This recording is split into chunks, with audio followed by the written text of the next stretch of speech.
Welcome to the Massage Life Podcast. My name is Jordan Pearson. I am a chartered professional accountant, and my eyes are closed at this very moment so that I can concentrate on the opening.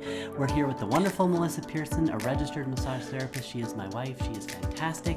And today I will be bringing nothing to this conversation because I haven't prepared. What did you say? You should research these things in advance. Like, why would I do that when I can just sit here with my eyes closed and just listen to you talk? Anyway, so what are we talking about today, Melissa? What is wrong with you? Oh, your eyes are open now. Yeah, they're open. Hello. Welcome to the party. All right. We're talking about prices, discounts. Discounts, yeah. So the question today is, should RMTs offer discounts? Are we going to make enemies? No, I'm not going to say anything controversial. You like to stir the pot. I do not. You usually do. Maybe a little. Okay, dive into this. All right. So first of all, I will say that this is a very personal decision on whether you're going to discount your services or not. Everything I say today is just my opinion and my experience as an RMT of 15 years. Right. And you do you. Right. And you as offered discounts at one point in your practice. Yeah, and it made sense. sense. They have a time. There's a time and a place to discounts for sure. But I think the main thing is that we need to be mindful about them and not just offer them willy-nilly or put little thought into it or assume that we have to give discounts. I think they need to be really strategic. Right. Yeah. I agree with you. So before we really dive into it, I have, as I usually do, quotes and things from the massage associations because I like to be a nerd and, have references to things that I say. Well, it shouldn't just be your opinion. Right. I mean, Yeah, it's good to back yourself up. Exactly. So I have a quote from MTAA in Alberta, and then I also have a quote from CMTO in Ontario. So I did do some research to see what are the associations saying about discounts. Are they for them, against them? Do they have an opinion? What's up? So MTAA says this. So they have a fee guideline, and in it they have a note that says, to help avoid negotiations of fees and to uphold the value of massage therapy services, it is recommended that members avoid offering large or regular discounts on their established fees. Members should also use caution when deciding whether to offer packages or incentives, as massage therapy treatment should only be recommended to clients if indicated. Right. So I really like that. I think I like their reasoning behind it. It's like to help avoid negotiation of fees. It's like, hey, my prices are flexible. Right. Right? And also when you're really discounting your services, I think it cheapens the value of massage therapy. And also I like the part that it says, treatment should only be recommended when needed. It should be medically necessary. And so if there's some big incentive for them to come in other than the treatment, it's like, well, are people coming in for the massage or are they coming in because it's cheap? It's cheap. Yeah. Or even like this, they're saying like, yeah, packages, like, oh, well, I've got to use up my package. And so, yeah, we need to just be careful. But they're not saying you can't do it. They're just saying be cautious about them. Right. The reason I don't like packages is because the accounting can be a little bit tricky. Yeah.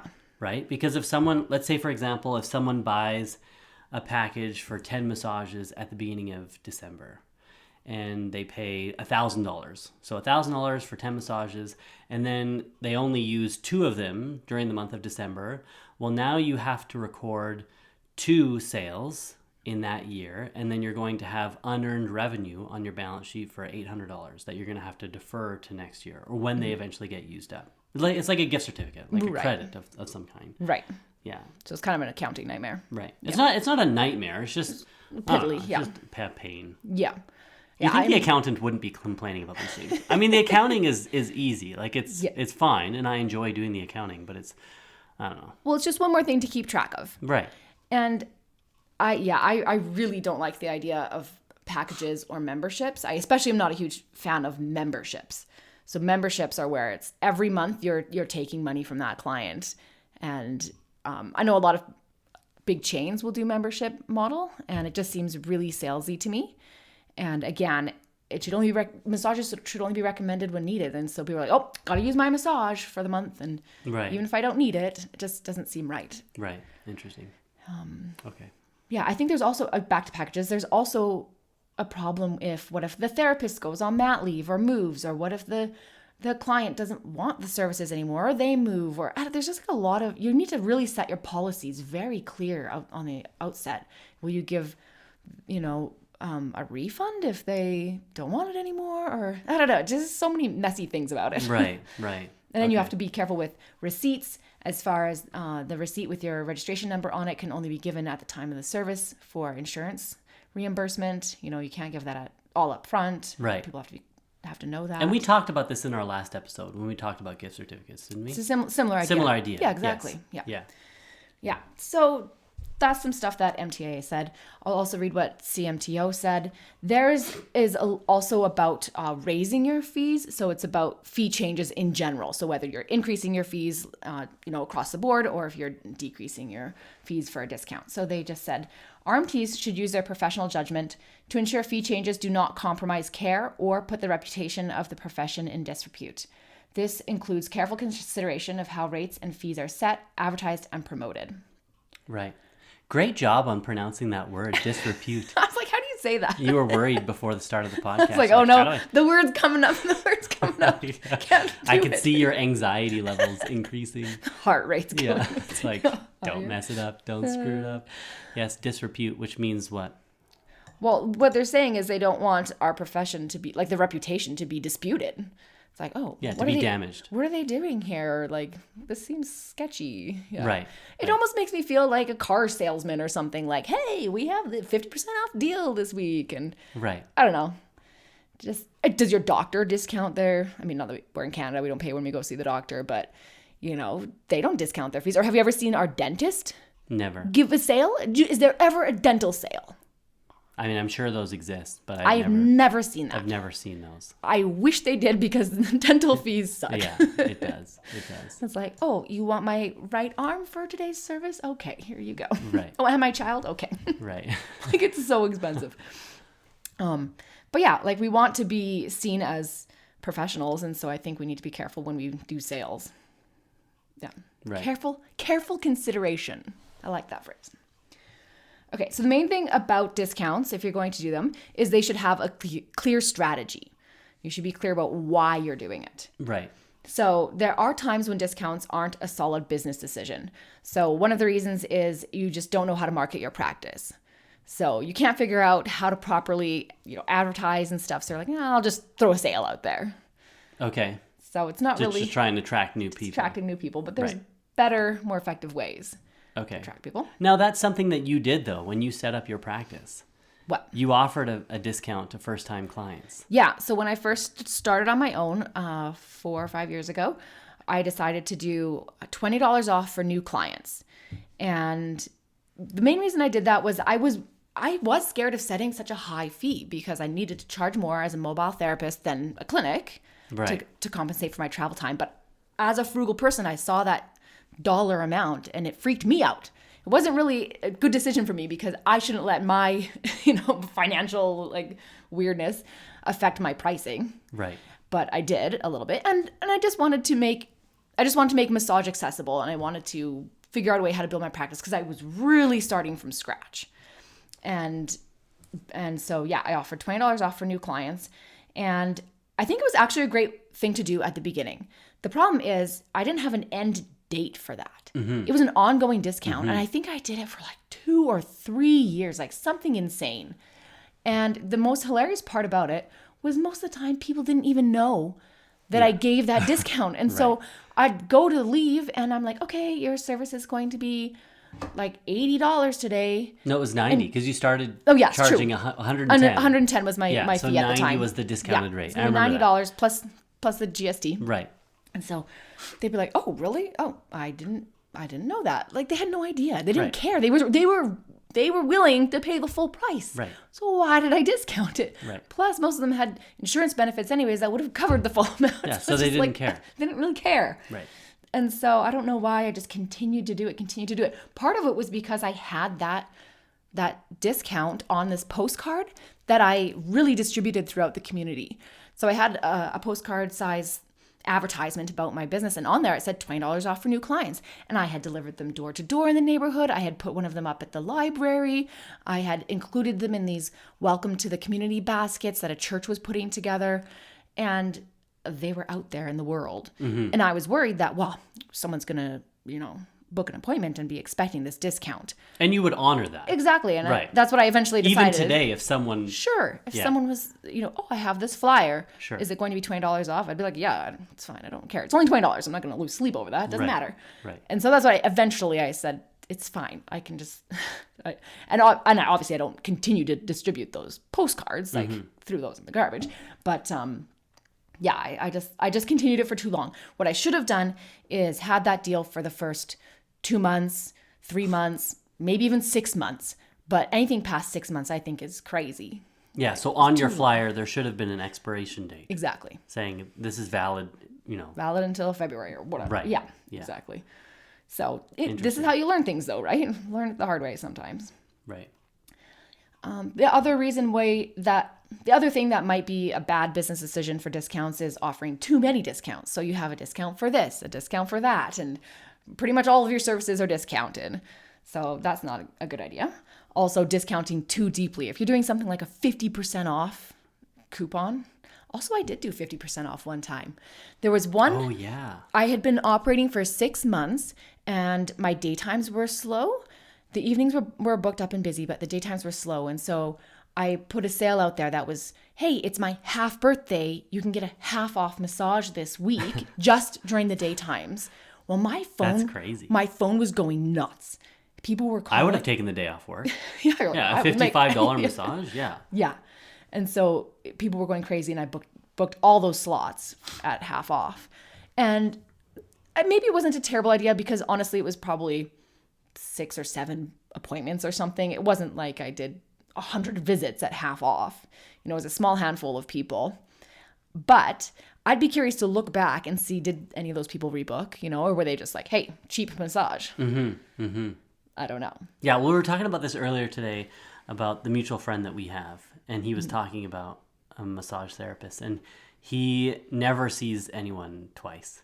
He just finds whoever's giving a discount, he'll go and see that person, and then he will never go back. Right. Right? And so he's always looking for the $20 off or the 50% off or whatever. Yeah. Right? Anywhere he can get a deal, he'll go and get the deal, where he goes. and then he's done. He moves on. And so I really would be interested to see what the retention rate was of those people who came and saw you knowing that they were getting a discount. Yeah. How many of them rebooked? And I think for the most part you did well. Like there were quite a few people who stayed with you. You've done well in your practice. But to your point, eventually you reached a point where it was like, this doesn't make sense anymore. It's not serving the goal, the reason why I set it up in the first place. Yeah, because I'm like, I want to attract new clients. Well, then my practice reached a point where I wasn't even taking new clients anymore. It was so busy. I was packed. Why would I discount my services when I'm packed to the brim? It doesn't make any sense. It doesn't make any stupid. sense. And the point actually where I really was thinking, what am I doing? Is at the end of the year in Jane, I pulled up a whole thing where I could see how much money I had quote unquote lost through discounts. And it was so much money. Right. I thought, do you remember what the dollar amount was? No, I don't remember. But I remember thinking, I've made a big mistake. Right. Just think about it. If you had taken, let's say it was $2,000. Yeah. If you had taken half of that. Yeah. And, done paid ads. Right. Through Google Right. or Instagram. Yeah. Right. Would that have been more effective? Who knows? Probably. Yeah. I don't know. It'd be interesting to, Probably. Right. Like that's a lot It's of a money. lot of money. There's other things you can do with that money to attract new clients. I could have bought a sweet pregnancy bolster system or something. There's other things I could have done with that money. Right. Instead of just offering it as a discount. Yeah, it's interesting. You can never go back in time. And Yeah. It's not choose your own adventure. Remember those books when we were kids? Do they still make those books? I never read those books. What? I 'cause was so into them. They kind of stressed me out because I was like, I can't decide. Yeah, I couldn't Too either, stressful. but I would bookmark the pages where it would say, if you want to turn left, turn to page 50. If you want to turn right, turn to page 60. And then I would bookmark it or I would fold the corner over. And so if I would go to the next page and then my character ended up dying or whatever, I would be like, oh, dang. And then I'd go back and make the other decision. But yeah, those were the best because you could figure out what both ways are going to do. But that is not real life. Yeah, so you can't go back. You can't go back. That's depressing. All right, so more things that are not good. So unclear and unmeasurable goals, which we've kind of touched on, and not tracking whether they work. Now, that's a little tricky, like we've just said, that's kind of tricky to know if it's working or not working. But when you have a goal associated with the discount, I think you can track whether it's working. So if your goal is to, get new clients, well, you can tally how many new clients. If your goal is to retain existing clients, well, you can look at your retention rate. So I think once you have a goal attached to the discount, then you can track it. Right. So step 1, have a goal with it. Step 2, track the goal and Right. see if you're accomplishing the goal. Interesting. Yes. And another thing is offering them on the fly rather than thinking them through. So just like, I think I'm just going to offer a discount today, or hey, it's Valentine's Day, I'm going to do Valentine's discount. I don't know, just kind of like doing them randomly instead of really thinking if they make sense or not. And this one is one that I kind of touched on already, which is to cover your discomfort with money. So if you're anxious about charging, a certain rate, you're like, I'm uncomfortable, so I'm just going to discount it.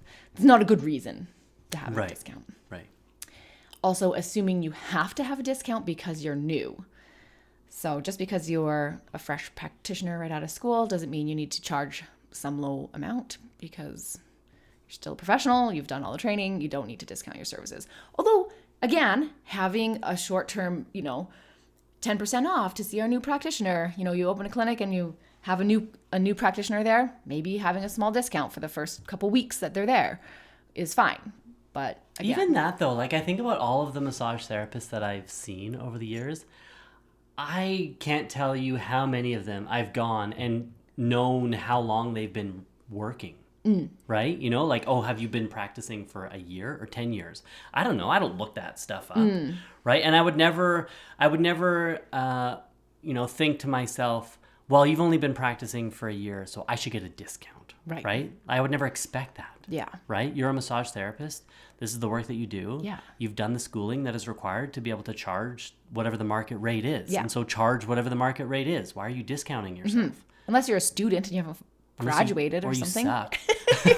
I'm terrible, so this is only going to cost you $10. I'm really bad at this. Oh my goodness. I'm only kidding. Don't. Any snowflakes out there, don't get offended. Yeah, so bottom line, discounts can be a valuable promotional tool for business, but you've just got to make sure that they're actually going to work for you. Right. I mean, here we are poo-pooing the idea. No, I think they're valuable in the right circumstance. Right. But just from your own experience, you did it for several years. Right. And to your point, because we weren't really tracking the objective to see if it was effective or not, we don't really know. Right. And so, I mean, it probably was. Right. But use caution. Maybe don't do it for 3 years. For 3 years. Do it for 6 months. Yeah. The only discount that I give currently is because I'm mobile. If the client provides their own table and sheets, I do give them $10 off. Right. And that's it. That's the only discount I ever give.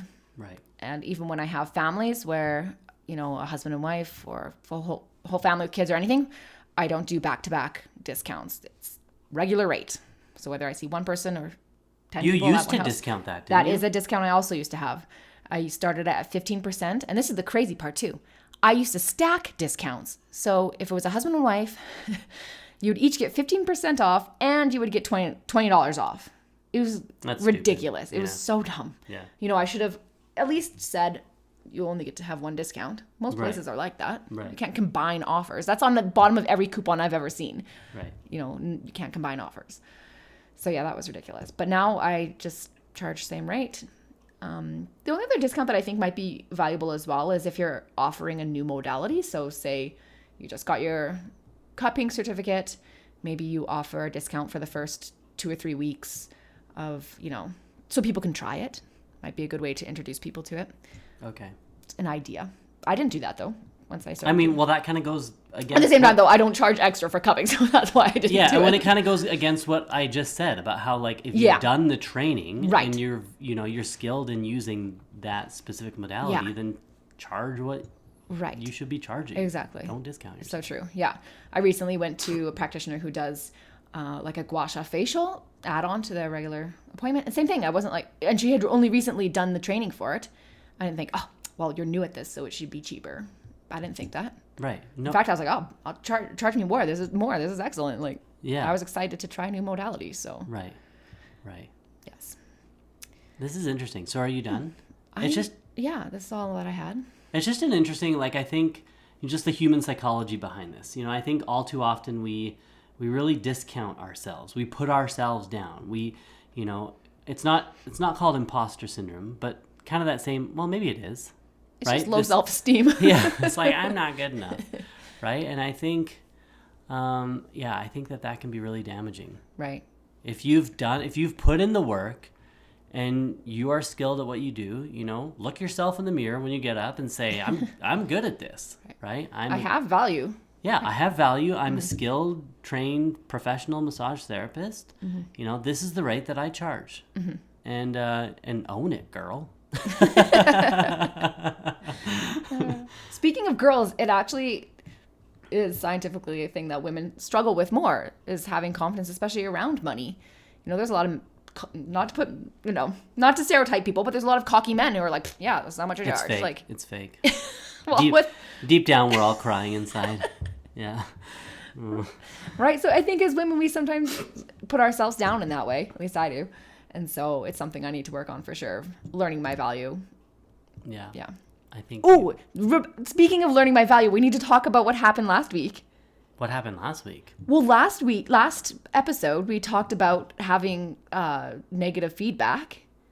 And, oh, yeah. And in the episode, I said, oh, I've only received 5 stars on Google. I'm so great. Yeah, I'm the best. I'm the best. No one has ever criticized me. Yeah, literally 2 days after we recorded that, 1-star review on Google. Probably someone listened to the thing and then, actually we hadn't posted it yet, but yeah, it was some random guy. It was, I've never massaged this person before.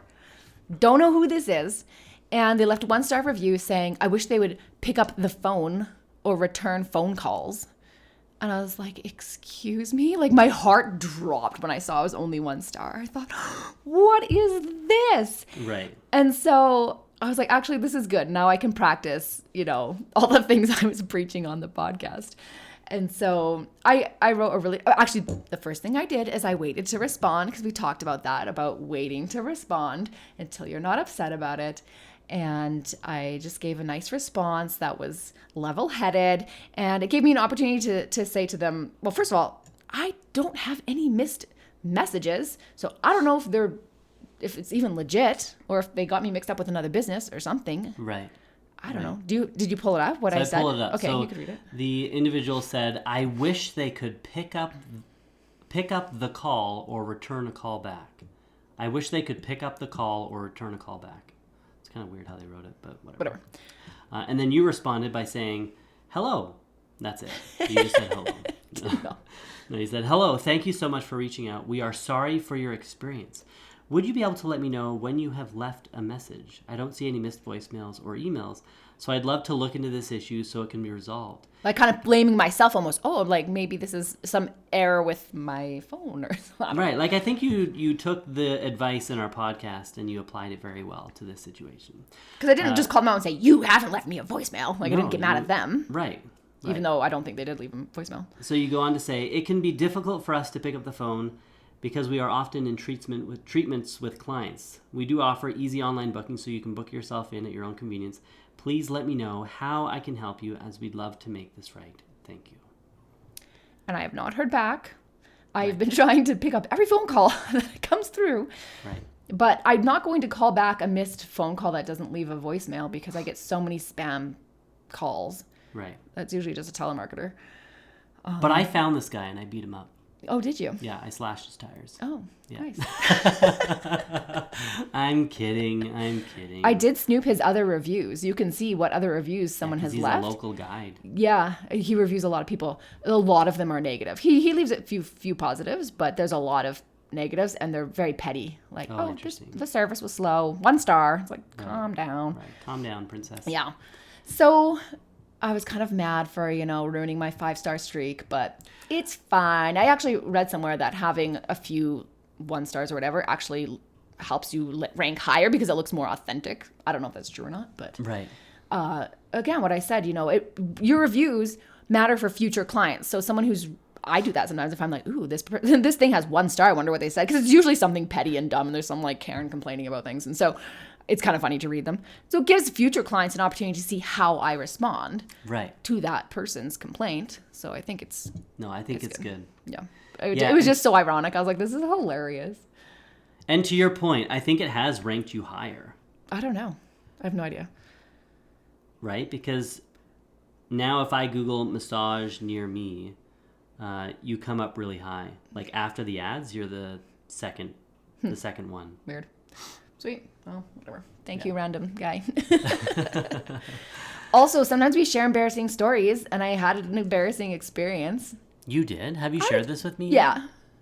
What was it? When With a client? when I almost got into a car accident. When? Oh, right. Backing up Yeah. and hitting that pole. Yeah. You just ruined my story. No, it's fine. Okay, so it's been really snowy here, really cold. Actually, not like crazy snowy, but it had snowed a little bit and Right. really, really cold. Right. And I was leaving a client's house and I was in a bit of a rush. And so I'm pulling out of their driveway and I don't know what's with, so it's not in Chestermere, it's in Langdon, the other town that I work in.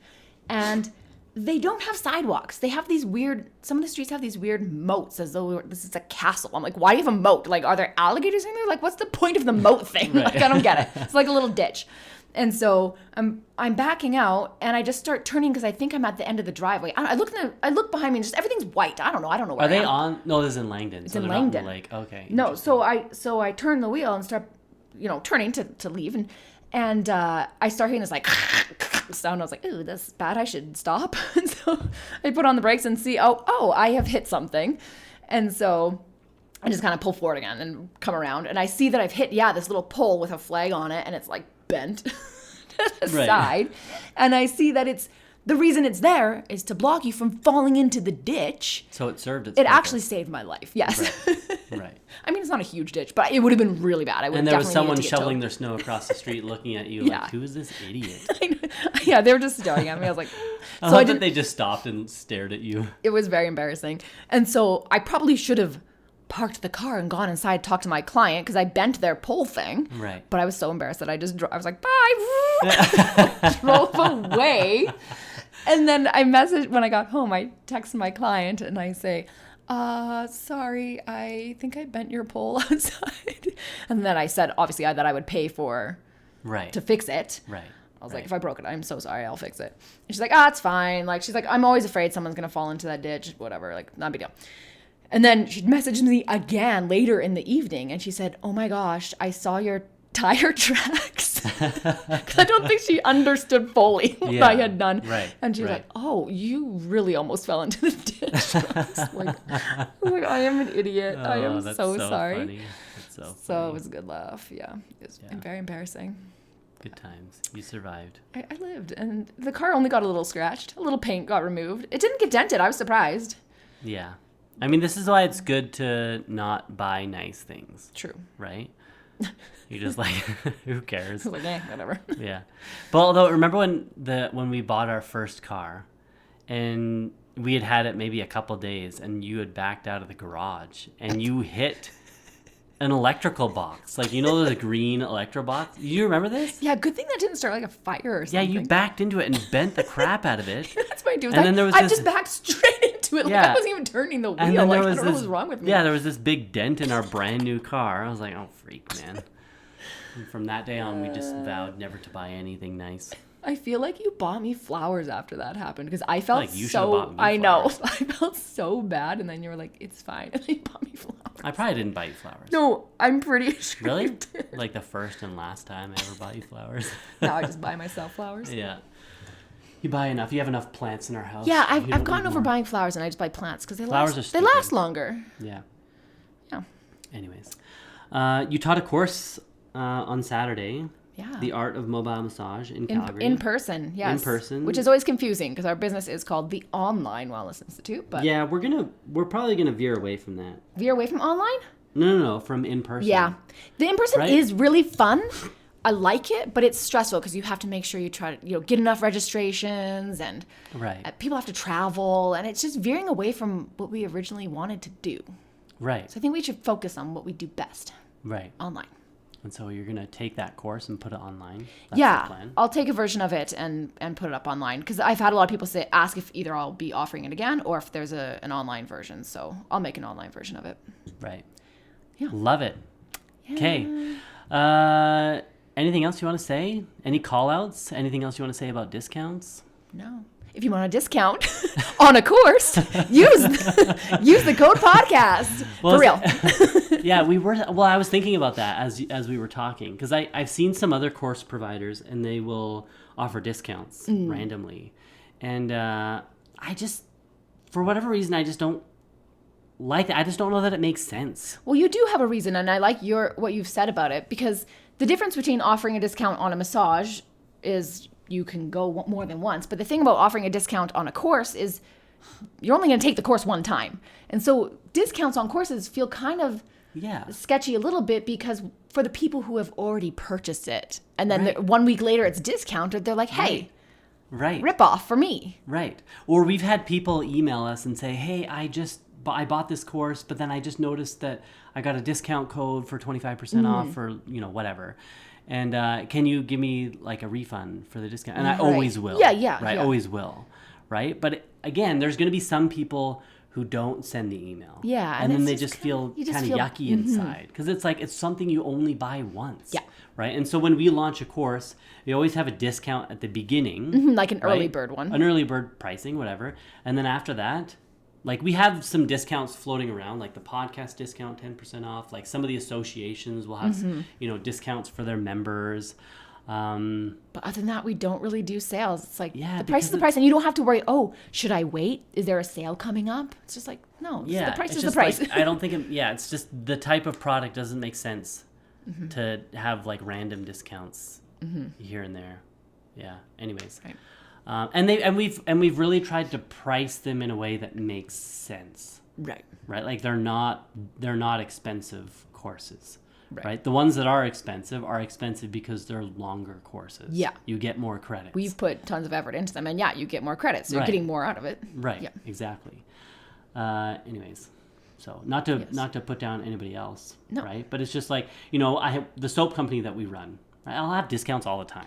Right? Because it's like, if you buy soap one day and then there's a discount, the next day, it's like, cool. Buy more soap. You're gonna use it up. Yeah. Right? Like, it makes sense for that type of business.